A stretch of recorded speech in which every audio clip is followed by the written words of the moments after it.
Well, I think there are a couple of reasons. The church is always concerned, or ought always be concerned, about being in right relationship with the communities that they serve. And knowing the communities that we serve. Our job is not just to take care of ourselves as the church, it is to be a sense of presence and a sign of Christ's redeeming love, which we will celebrate in this Holy Week, which is coming Right. up in a profound way. So we are connected to the communities, and we ought to be deeply connected and count that as a part of the joy and the privilege of the ministry that God has given us. Yes, and it's fundamental to the faith that we share that all God's children are precious. It doesn't matter whether someone's in Florida or Illinois or whatever. A tragedy like this is a tragedy, and Yes. the body of Christ hurts Yes. for that.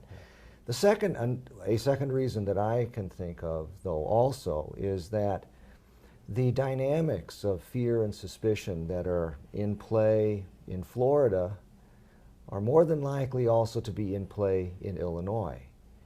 And so if this helps us to become more aware of things that also affect us, it's to our benefit to pay attention. Absolutely. And in our flattened world and our digital world, the fact that something is 1,000 or more miles away does not mean that it doesn't come into our living rooms. The other thing is that we've learned as the result of some of the background that's playing about this incident regarding Trayvon Martin in Florida that there is a so-called stand your ground law in Illinois. So all the more is it relevant. And I've been intrigued looking at one of those digital maps on one of the news services as to how many states have something that's would bear that kind of name. They're not all called that, and the details are different state by state.